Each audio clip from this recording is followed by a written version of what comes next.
evening, everyone. I'm Carolyn Waters, the head librarian, and I want to welcome you all to the New York Society Library. And since we're also live streaming this on Facebook, I want to say hello to our guests out in cyberspace, my mom. For those of you who may not be aware, the New York Society Library is the oldest library in New York City, founded in 1754. And for that fact alone, I think that we are uniquely positioned to honor books of literary quality or historical importance that evoke the spirit or enhance appreciation of New York City. And we have been recognizing the best books about New York City for the last 23 years. I want to congratulate all of our winners on their extraordinary achievement. I also would like to send an enormous thanks to Warren Wexler and our amazing jury who spent countless hours reading and considering literally hundreds of worthy books. I would also like to thank Jenny Lawrence for making the Hornblower Award for the best New York City related book by a first-time author possible. And now it is my great pleasure to introduce Ellen Iseman. Ellen is involved in many book-related endeavors around the area, including serving as a member of the Advisory Council of Yale University Library and the Century Association Archives Foundation. But we are actually incredibly fortunate to count Ellen as a member of our Board of Trustees. And in addition, we are extremely grateful for her longtime support for the New York City Book Awards. So please welcome Ellen Iseman.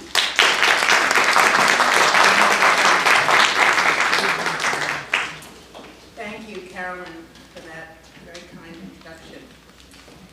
Last year at the ceremony, I spoke about the solace of books and the sense of community this library provided as an antidote for a disturbing time when bizarre notions of fake news and a wave of anti-intellectualism were seizing hold as the new presidential administration dug in. This year, I thought I would take a different tack, but my mind kept returning to the idea of nonfiction works of high quality as a rebuttal for mistruths in a still fragile political environment, and literature at its best as a nourishing escape from the Orwellian world we seem to have to live in. These past 15 months have been so off-kilter that I especially value this library as an oasis where camaraderie and intellectual pursuit are found. When so many thoughtless things are being said outside its walls and thoughtless actions taken on the world stage, the library is a venue for thoughtful contemplation by readers and reasoned work by writers. I'm very pleased to sponsor these awards. We're heading now into our 7th year, and to help showcase authors who care deeply from different angles about our city. The jury, as Carolyn mentioned, has sifted through, I think it's 140 entries to come up with a stellar list of 6 winners. To talk about the jury process, please welcome with gratitude the jury chairman, my friend Warren Wexler.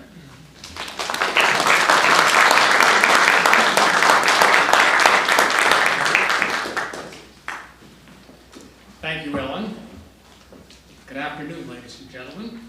Between October and March, our 9-member jury considered 150 books published during 2017. In the course of choosing 6 volumes we decided were worthy of commendation. We looked, of course, for work of notable literary merit that had something essential and fresh to say about New York. Ours was a considerable labor of love. My fellow jurors are Bianca Calabresi, Barbara Cohen, Ellen Feldman, Ella Fauché, Janice Nomura, Carl Meyer, Stephen Raphael, Peter Salo. Will the jury please rise for a well-deserved round of applause?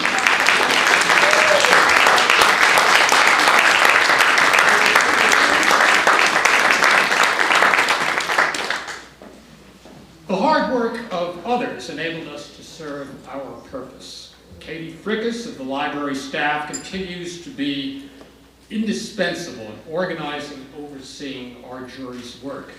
We couldn't meet our responsibility without her, and and she has our gratitude.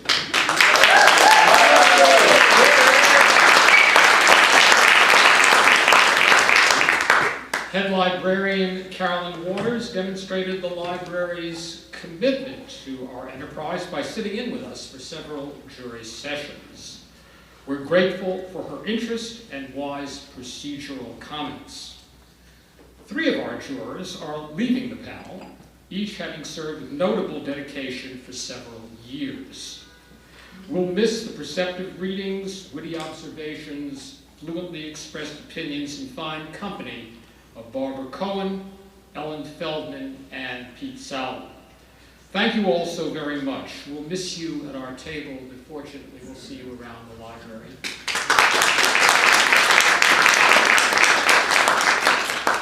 And thanks, of course, to Ellen Iseman, whose generosity, love of the city, and deep feeling for this very special institution makes our enterprise possible.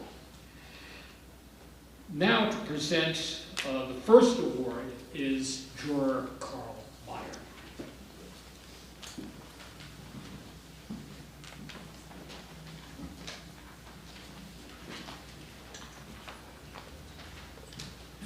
Hello, is the sound system working? Okay, fine. Oh, it's my pleasure to introduce Mike Wallace. Let me stress, not the 60 Minutes Mike Wallace, nor the Philadelphia Eagles receiver Mike Wallace, but Professor Mike Wallace, the distinguished professor of history at John Jay College of Criminal Justice at CUNY. And he is the co-author of our prize-winning Greater Gotham, a history of New York City from 1898 to 1919, which then went on to win the Pulitzer Prize. Let me make my own credentials clear. First, in today's online jargon, I am a verified purchaser. If you know Amazon, that means if I write a blurb, I'm not someone who just signed it. I've actually bought and read the book of Mike's earlier book, Gotham, The History of New York City until 1898, which earned a Pulitzer in 1989. So let me quickly say, the sequel is wholly worthy of its predecessor. And I hope to be around when the promised 3rd volume makes its debut. I learned in a conversation there may have to be a 4th as well. So let me quickly also add, this is a project for which he is ideally cast. Mike values diversity, and he also prizes the right to dissent. So, where else? He was born in Queens, where more than 138 languages by last count are spoken, more than anywhere else in the United States. And after a few gap years when his family went to San Francisco, he returned to our fair city and graduated from Columbia University, class of 1964. And he became the protege of Richard Hofstadter, or I like to call it Dick Hofstadter, the arguably most quoted historian of his generation, at least in the United States. 50 years ago, Mike took part in the 1968 Student Rising.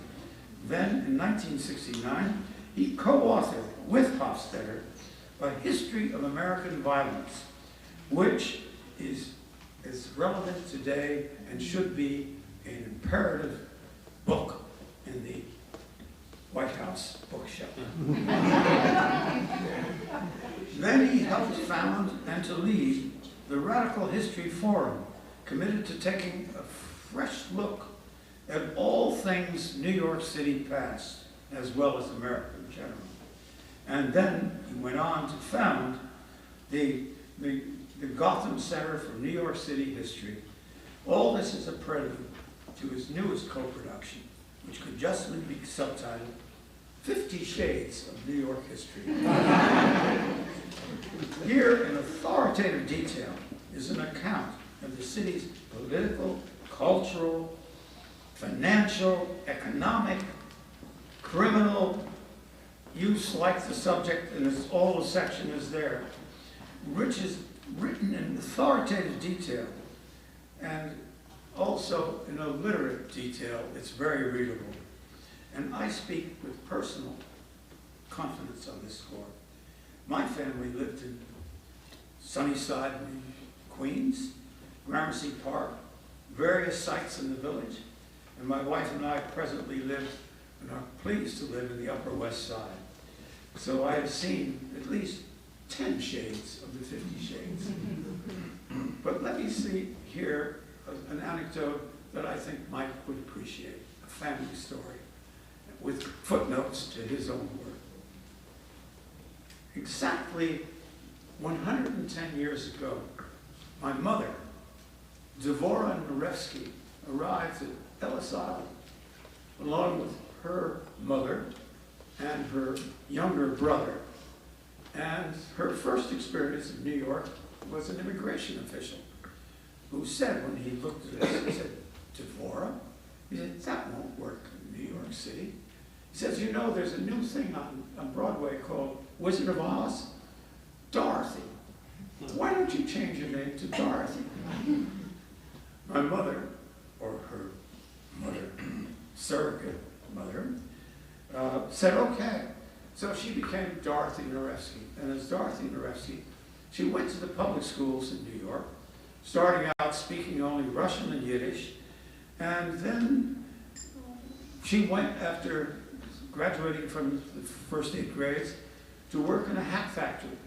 And the woman next to her said, "Dorothy, you can't spend the rest of your life doing this." She said, "Why don't you go to night school and apply to college?" So my mother went to night school it was then in Harlem. And she then applied to Cornell. But the secret of her application was this, and this is something I didn't see in Mike's book. There's an organization called the Lighthouse. And the Lighthouse is for the blind. It's over on 59th Street between Madison and Lexington Avenue. And at the Lighthouse, they have a program. If you agree to be the roommate of a blind person, a blind student, i.e. to read and do all the hard work, they will pay your tuition and your room and board. My mother applied. She went to Cornell. And when she was at Cornell, other girls said, "Oh, Dorothy, what does your daddy do?" Well, my grandfather was a house painter. So she would say, "Oh, he's a painter." "Oh, isn't that romantic?" But because she spoke Yiddish, she then studied German. That was her major. And because she did well in German and graduated, for various reasons, she went out to the Midwest and met my father, who was of German descent, in Madison, Wisconsin, working for a left-wing newspaper called the Capital Times, and married him. And I am the product. And here is the point of this whole story, is that through my family, we got to know every part of New York City. At one point, we were prosperous. We were in Gramercy Park. At another point, I was a young student, and I had to live in the poorest place in town, which was in the distant, remote corner of the West Village, in a barren place to live. Then, as we rose, we then went from one place to another. My mother went to Greenwich Village, until she died just after her 93rd birthday on May 1992. So that was the end of my mother's relation to it. But in all of this, a crucial point was Queens, New York. That's where my grandparents wound up. And my fault, and that's a minor criticism of Mike's book, is he doesn't say enough about the beautiful city project they had at the turn of the century, where in Queens, and Jackson Heights, and elsewhere, they developed these wonderful towns. One of them was in Sunnyside, and that's where my grandparents wound up. And then, after they did well there, they went on to elsewhere in New York, and of all places, Harlem, which then was a multi-mixed country place, in which they were in an apartment with the very first elevator, one of the very first elevators in New York City, in East Harlem. So I have all of these things together, And as I read the book, I said, my God, there it all is. There is this wonderful city, and here is this wonderful man who put it together into a memorable book, and I am glad to yield the contract at this point, the podium at this point, to Mike Wallace. Where is Mike? Here he is.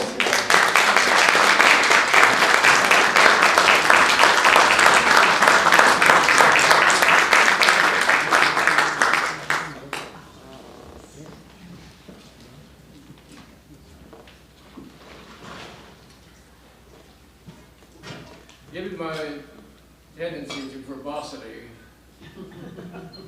some of you might be alarmed that I would use the entire evening to convey my thanks. I've written out my remarks so that I stay on the straight, narrow, and brief. I want to thank the New York Society Library first for honoring Greater Gotham, as it honored its predecessor volume nearly 20 years ago. I suspect that in addition to feting whatever intrinsic merits GG might have, the jurors were also applauding the longer-term project of which it is a part. If so, it would be particularly appropriate, as this library is itself a long-distance runner, still going strong after 265 years. An astounding demonstration of staying power in a city that relentlessly demolishes its past. That longevity in turn gives its judgments a cultural and civic authority that makes me appreciate their accolade all the more. Thanks next to my wife, Carmen Buyosa. Carmen, raise your hand. There we go.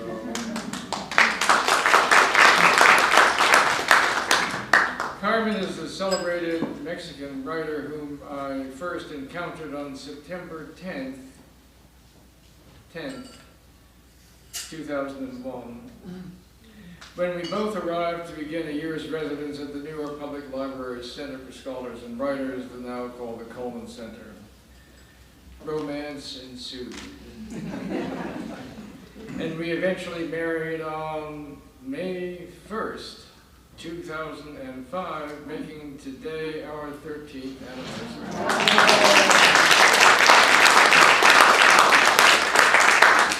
Carmen has not only provided me with the essentials that sustain long-term endeavors, love and solidarity, but her torrential creativity has been a constant inspiration.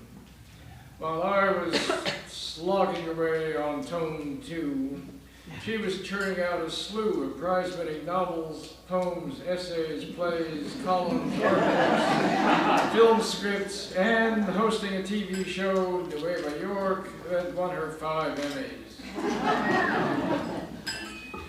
Plaudits also go to the crack team of Oxford University Press that brought Greater Gotham from hard drive to hard copy. My editor, Tim Bent, was perspicacious and patient. The production and design team, effective and creative. And Nico Fund, OUP's president, presided over a process that produced a thing of beauty. As one, now I'll add, verified purchaser on Amazon commented, quote, "The physical copy of this book I purchased is absolutely gorgeous. Lovely paper, beautifully typeset. It deserves to be savored as a physical object." Finally, I want to hail the community of historians of New York City. I use the word community advisedly. Some think that writing is a solitary occupation, and it does require periods of isolation. But writing history also requires staying in touch with a network of compatriots, keeping up with the fruits of their research, being aware of their debates and over-interpretation. Most who study New York's history are based in Gotham itself, but in scholarship, as in most arenas of life, the internet revolution has exploded geographical boundaries. Hunched over my keyboard, I've been able to access a worldwide matrix of resources. So my final and fathomless thanks go out to those who have produced the books, articles, blogs, and dissertations, without which this history would have been literally unthinkable. Thank you.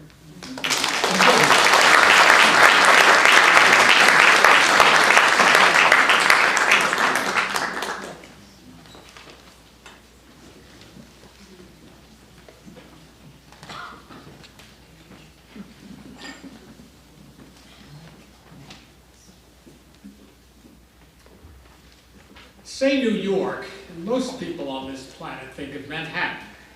That's also true for many New Yorkers who live in the city's other boroughs and residents of nearby suburbs. They look to the region's lodestar for their livelihoods, culture, and cosmopolitan identity. Queens has been part of consolidated New York since 1898, but a sign on its approach to the 59th Street Bridge reads, "To the city." From Forest Hills to Flatbush, from Mamaroneck to Montclair, Manhattan is the focal point for all who are both within commuting distance and caught in the city's spell. Its incomparable power to stir curiosity, anxiety, ambition, and wonder.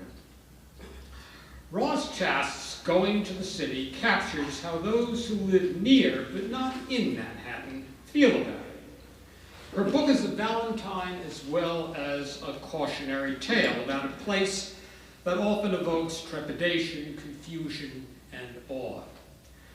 The author scores one bullseye after another. She describes some of the cityscape's layout that gives fair warning to visiting pedestrians venturing south of 14th Street, where the grid unravels into a spaghetti-like tangle of streets. She gasped in astonishment at Midtown's variety and abundance of merchandise by taking us to a store on a nondescript street that sells 90 jabillion kinds of ribbon.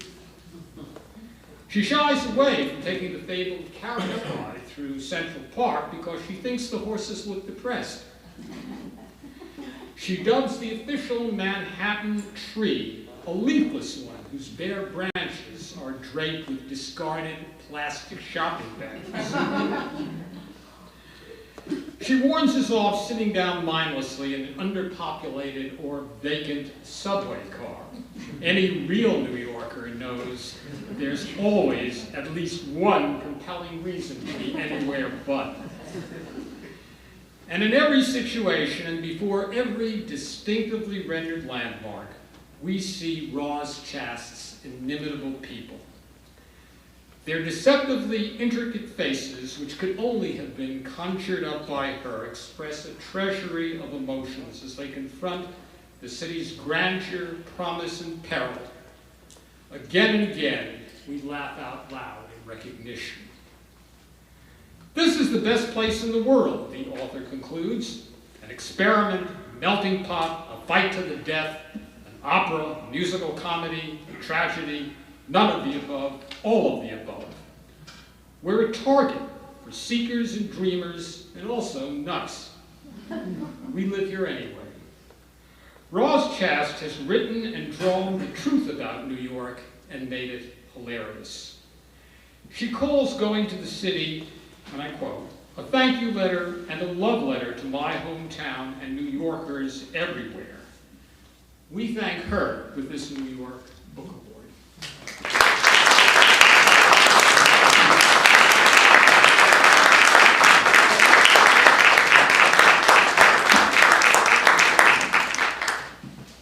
Thank you so much for this. Really means a whole lot to me. Love this place. It's a great honor.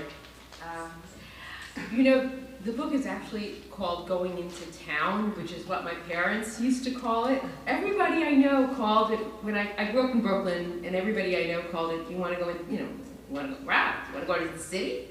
But my parents called it Going Into Town, and I don't know why. And that's why the book is called that. I've always loved New York since I was a little kid and started going in. I first went in with my parents, and then I started going in by myself when I was a young teenager. I went to the Art Students League first, and I think the Art Students League on 57th Street, and that was when I first started to get my sense of the city, meaning the subway. And I think for kids who live outside of the city, a rite of passage is learning how to drive. For me, it was learning the subway and how the different lines kind of, how you transferring the difference between uptown and downtown, and stuff like that. And the book was initially written, sort of sprung from a pamphlet that I had written for my daughter, who was going to school in New York.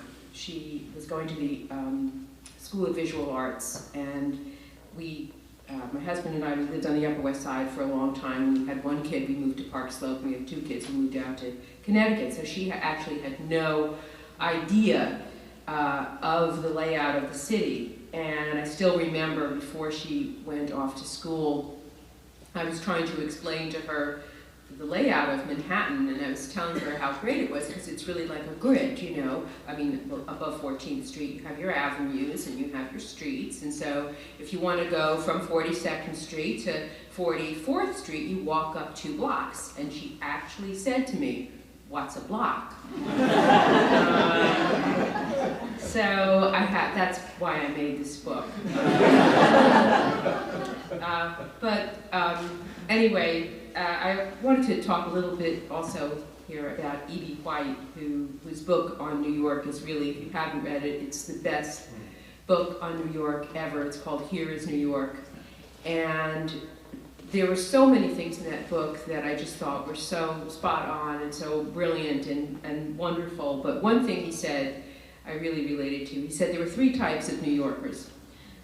There were the natives, the people who were born here, to whom the hustle and the bustle and the congestion and the craziness, they just sort of take it for granted. It doesn't faze them.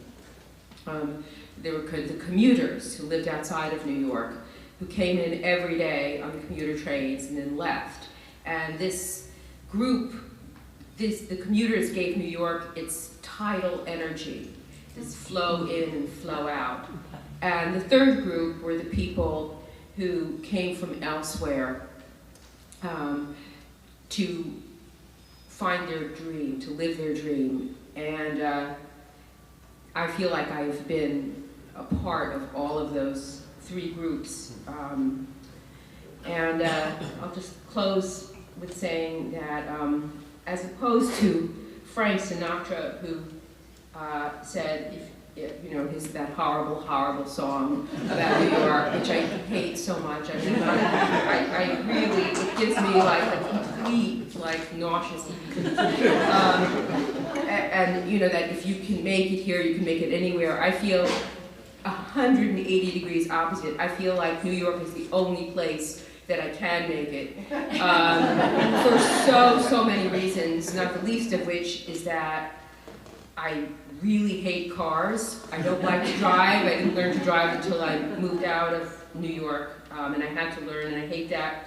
I don't really like the outdoors except for Central Park. I like to read, I like to be indoors. My politics are left of center. Mega churches really freak me out.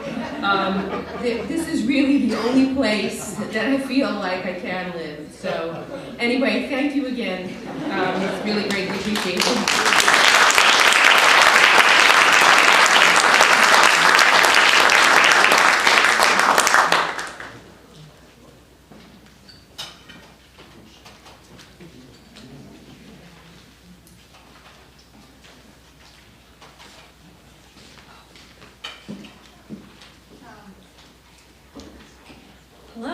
Janice Nimura. I have the honor of introducing Frances Spufford's extraordinary historical novel, Golden Hill, as one of tonight's winners. How many people have actually read Golden Hill?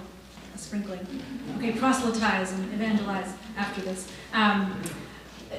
First, a little background about why I was so drawn to this book. A few years ago, I published a book called Daughters of the Samurai, which was a true and forgotten story about a group of little girls who were sent here by the Japanese government to spend a decade in the 1870s.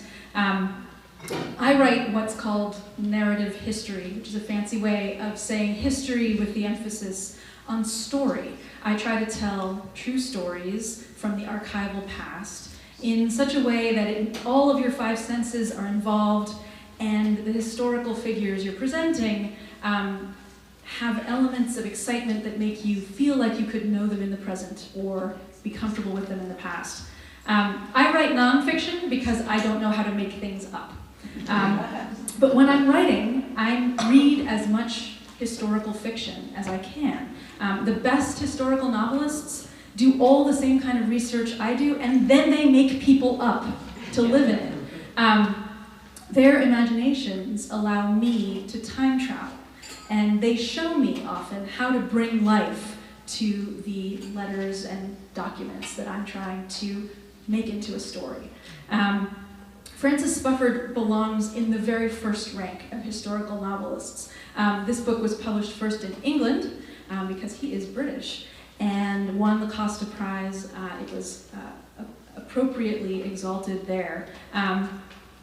I'm a fourth generation New Yorker, and it took a Brit to show me what my city felt like in 1746. He actually would probably appreciate this institution as a contemporary of the period in which he was writing. He showed me how the city not just felt and sounded, but tasted. There is a sensuality and an over-the-top tactile quality to his book that is completely transporting.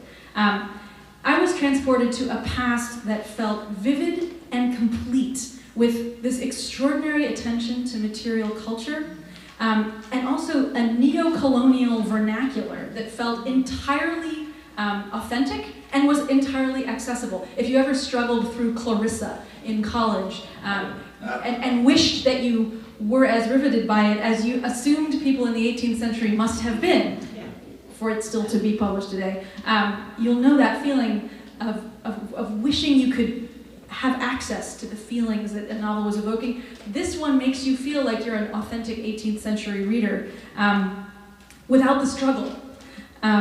It's the kind of book that makes you want to know more about the period that you're allowed to access through it. It makes you reluctant to return to your own present. And it's also a galloping good story. It's not just a resurrection of a dusty past. When I was a student, I hated studying history, something that you might not expect given the fact that I write it now. But it's novelists like Francis Spufford that make historians of us all. Through that kind of storytelling, you have no choice but to be curious and investigate the past. He was not able to make the transatlantic trip to be with us, I'm afraid, but his editor from Scribner, Haley Rutledge, is here to deliver his remarks.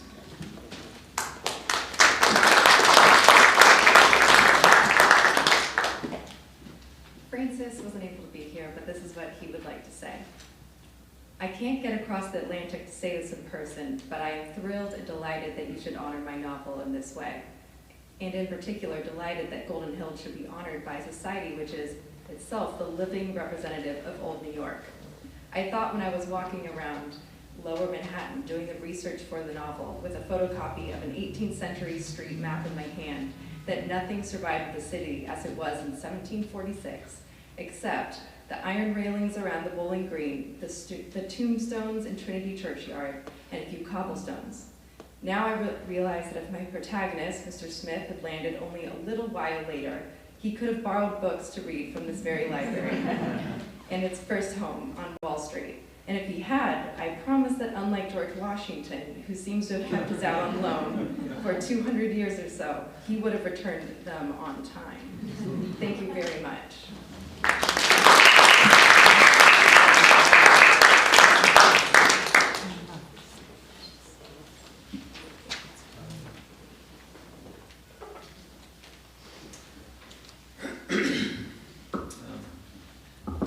If if you're like me, you probably think of Art Deco more or less the way people tend to think about Zen or string theory. You kind of know what it is, but you're just as glad nobody ever asked you to say exactly what. Is Art Deco the same thing as Art Moderne? Futurism? It's about Bauhaus. Well, here's Anthony Robbins to tell us it's all right, it's not our fault. Because as he explains on the first page of this wonderful book, no architect or designer ever actually set out to do Art Deco. Hardly anyone had heard of Art Deco until 1966, when somebody dreamed up the name for a show in Paris that was looking back at 1920s design from a distance of 30, 40 years. Our jury goes through hundreds of books every year, and we discuss literary merit, relevance to current issues, and so on. But what we really love is to come across a book that helps us see the city in a way that feels fresh and new. What Tony Robbins tells us with enormous, contagious enthusiasm is that New York's Art Deco buildings, above everything else, perfectly embody the energy, ambition, and optimism of New York in the 1920s and 30s, when it was becoming the metropolis of the world.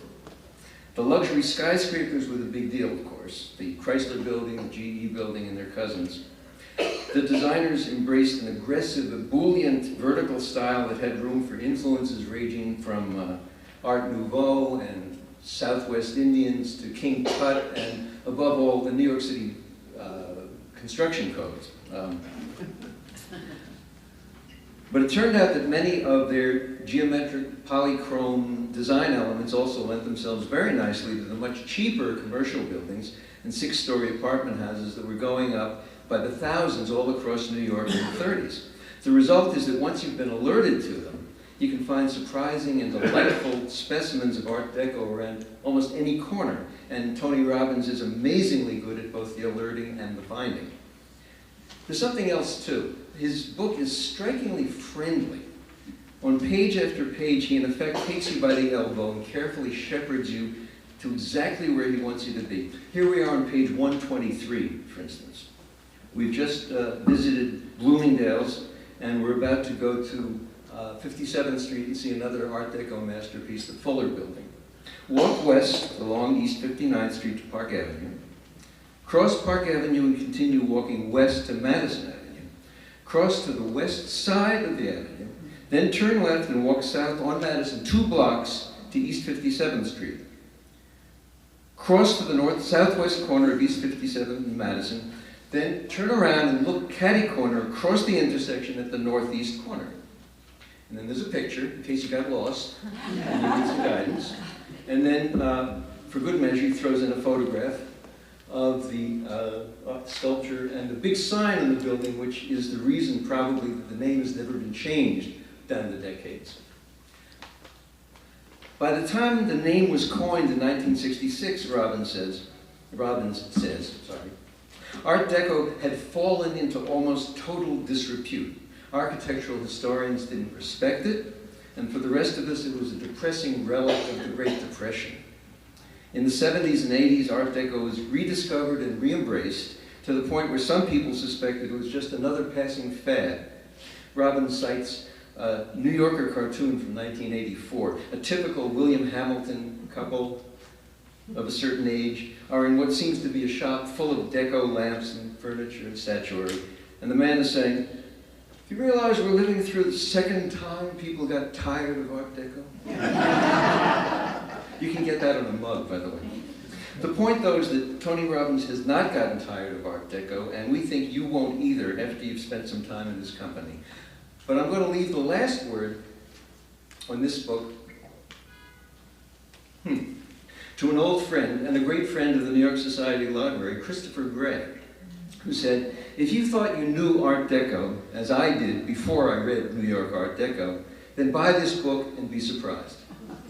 So for giving us such a friendly guidebook and alerting us to some overlooked pleasures of the urban streetscape, I'm very happy to present the New York Society, the New York City Book Award to Tony Robbins.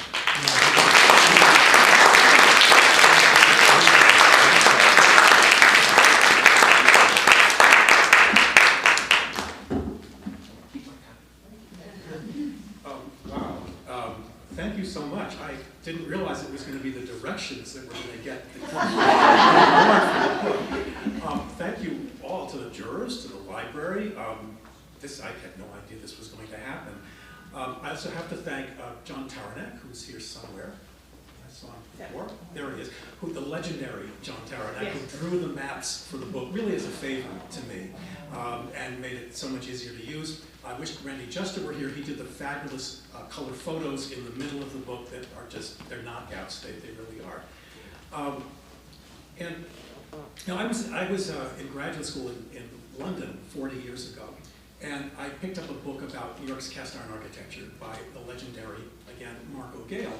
And I showed it to one of my fellow students who was British, and she looked at it and she said, "Oh, I guess you know New York's becoming an historic city." Okay, I think we've always been an historic city, but I think what she really meant was we were beginning to realize that there was history here.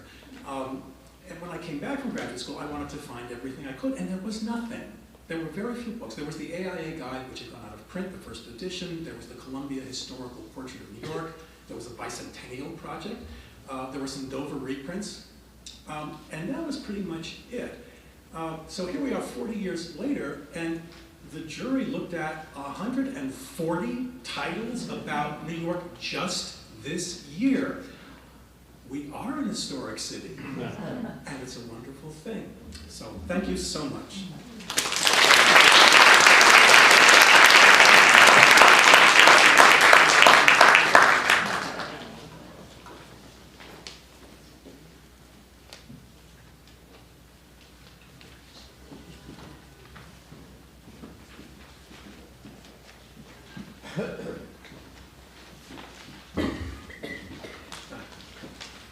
It is my pleasure and privilege to be able to give one of the awards to Manhattan Beach and to Jennifer Egan, the writer of the book. And I'd like to talk for a few minutes about a couple of things that are interesting about the awards and why they're important awards, why we need awards for these things. And I think they really come down to three things. We want to honor people who have taken the time, the love, and the devotion to write these books. We want to make other people in the society and elsewhere aware of the books so that we can transmit the pleasures that we have had in reading it. And we want to encourage other writers to spend time to research, to learn about our fascinating city as it is. Now, if you were to look at the bulk of the books that have won awards in the past, you'll see that nonfiction has generally overwhelmed fiction in doing this. And of course, there's a reason. New York City is a real place, and it has thousands of stories to be told that are fascinating and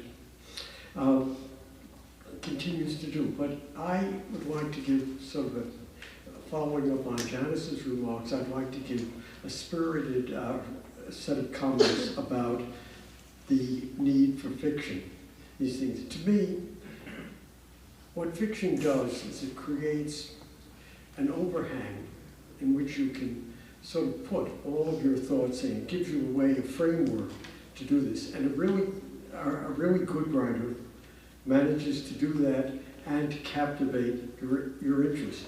And we're very fortunate in New York to have people who have written nonfiction books that are now classics and monumental. We're very fortunate to have Mr. Wallace here, who has now finished his second book on this. We're very fortunate to have had Robert Carroll, who maybe wrote the single most interesting book about New York's politics and mechanisms. In the 19th century, we had the inimitable Phelps Stokes, who wrote the iconography of New York, which is probably the most comprehensive putting together of the city in one place. And in Brooklyn, we have a relatively unknown person, Mr. Stiles, who wrote The Great History of Brooklyn, which is a wonderful book. But when we come to fiction, we have lots of people who've given us a way of understanding the city. And in many cases, people who wrote this fiction fit into Raj Shah's third category of people, people who came here and became New Yorkers at a point. I mean, who would not include in the list of fictional books that give you a view of New York City, F. Scott Fitzgerald, Gatsby. I mean, Gatsby is really maybe about America and also, but it's all about New York in a period of time and looking at it, and it brings that period of time to life. Edith Wharton gives you a picture of a somewhat earlier period of time in greater detail than anyone else has. Norman Mailer, when he wrote one of his least remembered books, Barbary Shore, wrote an incredible book about the period of time of the old left in New York City at the end of the war, and is a book today that says a lot. And of course, we have the inimitable Tom Wolfe of what can you say? I mean, if there was a book that said everything you wanted to say, and then both more and less so about the 70s and 80s, it was Bonfire of the Vanities. And what do these books do?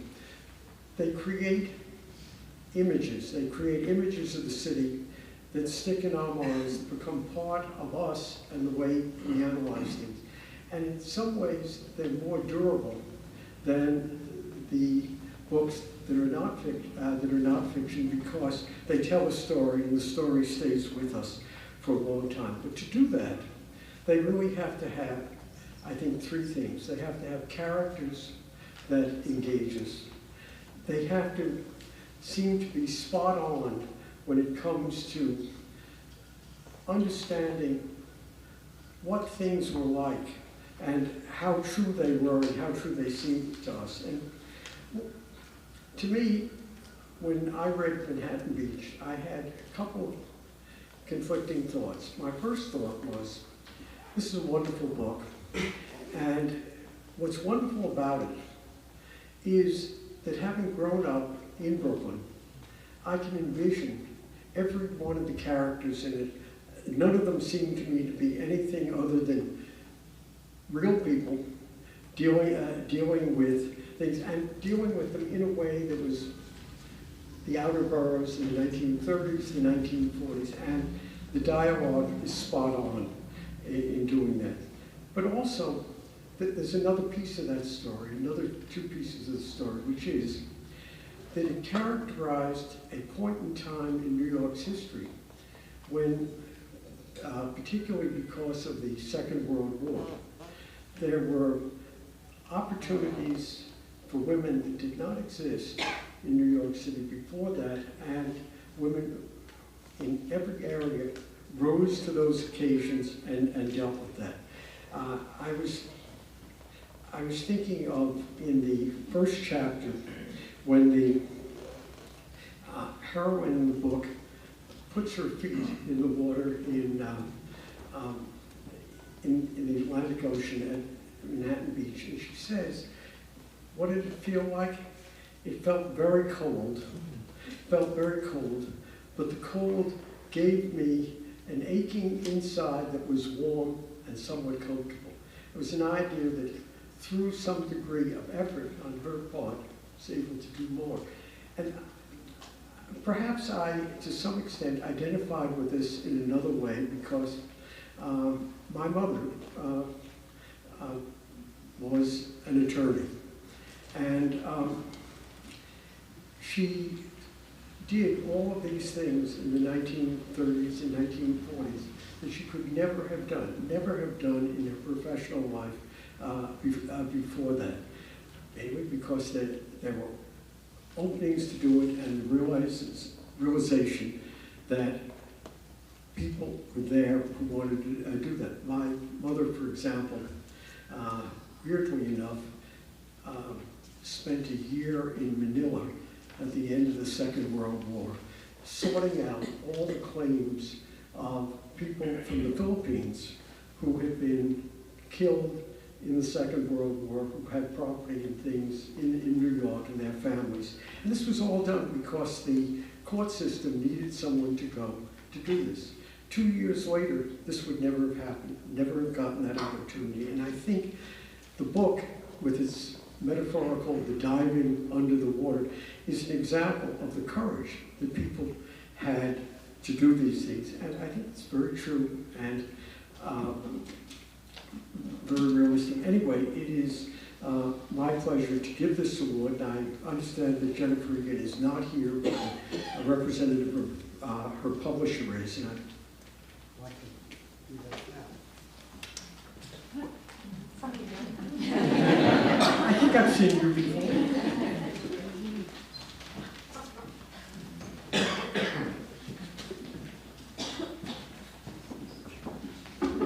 What Jennifer Egan would like to say. Nothing short of a trip to Australia planned a year ago could keep me away from this award ceremony. I am so thrilled that Manhattan Beach was chosen for a New York City Book Award. New York was my muse and my collaborator on this project. The plot and the characters came to me as I wandered through Brooklyn, Queens, and Staten Island and pored over old maps of the Bronx. I adore my adopted home so intensely that I still can't believe sometimes that I'm lucky enough to live here. Thank you for honoring my love affair with our unique and magnificent city.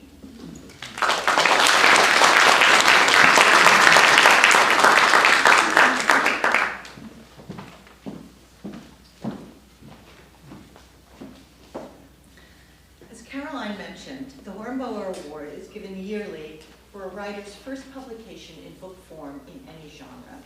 And it is my great pleasure to introduce the winner of this year's Hornblower, Lisa Coe, for The Leavers. Born in New York, raised in New Jersey, Lisa Coe has returned to live in New York.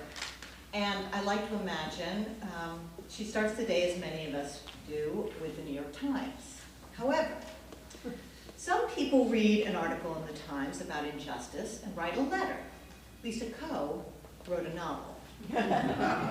The result, The Leavers, has already received a number of accolades. The Penn Bellwether Prize for Socially Engaged Fiction, finalist for the Nationalist Book Awards, Best Book of 2017 from National Public Radio, the Los Angeles Times, and BuzzFeed, quite a media range. It's no surprise. The novel is ambitious, compassionate, insightful, and an engrossing mystery from its cagey first line. The day before Deming Guo saw his mother for the last time, she surprised him at school. Deming Guo, aka Daniel Wilkinson, and his mother, Polly Heilan Guo, offer stark, humane glimpses of current immigrant experiences. The two also enter into the annals of great mother-son relationships, recalling and challenging the family templates of the Western canon. Think Penelope and Telemachus, St. Augustine and Monica, James and Mrs. Ramsay, Little Bear and Mother Bear. But we gave The Leavers the Hornblower Prize for something more, for the alternate map of New York that it offered us resident readers. Walking in winter along Fordham Road, day trips to the Upper East Side from a sweltering Rutgers Street, the precise cartographies of Grand, Pitt, Madison, Pike, Clinton, Henry, Essex, Sheriff. Beyond the geographical, this year's committee found in The Leavers an important and profound portrait of a symbolic New York, even more evocative than the literal. Yes, New York as time-honored portal and gateway, as global icon of aspiration and success, but also the New York of memory, of childhood, of forfeiture, of loss. A New York carried internally that dominates the narrative even when the characters are no longer physically there. Quote, the subway as it shot out of the underground at 125th Street, and his mother with her arms around him saying, look! The pizzeria, the donut shop, the Chinese takeout, the shop selling rows of stiff blue jeans and dresses for $4.99. The Bronx tucked away in scraps and shards. It is for this New York, the city as point of arrival, but also of repeated departures. The city is nostos, nostalgia or longing for home. It is for showing us this other New York and this singular family within it, that we are grateful to Lisa Coe, and for which we thank her with this award.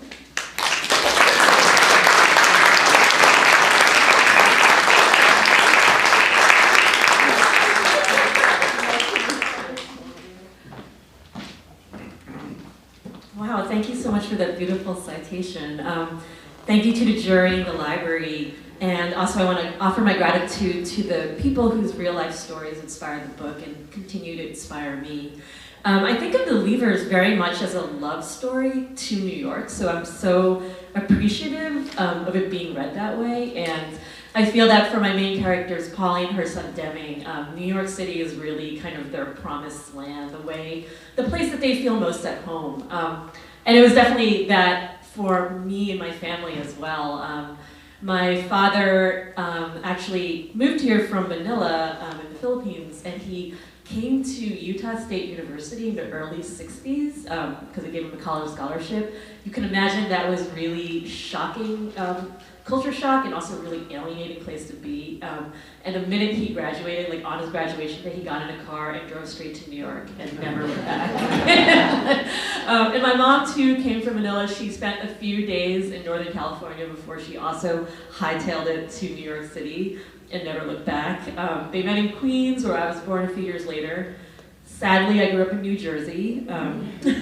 New Jersey is like my Utah. But I always knew, like, from a young age that, you know, I felt like I was in exile from New York City, the place where I could most be myself, and that as soon as I was old enough, I would move back, which I did. So for my two characters in The Leavers, you know, Deming, my main character, he's born in New York, and he and his mother live in the Bronx until the day that she goes to work and she never comes home. And he eventually is adopted by a white couple that kind of move him to what is really like another planet. They move him to upstate New York in a small town. And so Deming's journey really to find his mom and to find himself and to kind of find a sense of home is really about him finding his way back to New York as well. So I think a lot about, you know, kind of the way that the city is a place that's really captured the imagination of so many artists and writers, but I also think about all the stories that aren't being told and that should be told and heard. So thank you so much for supporting this one.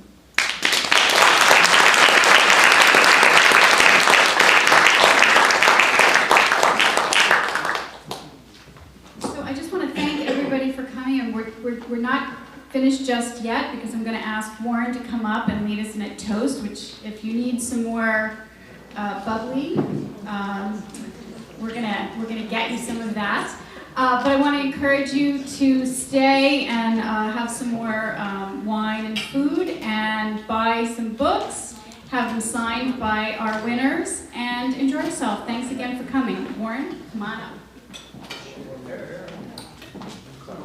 I'd like to raise a glass first to the library, to the jury, to the winners, to the members of this library who have sustained it for more than 240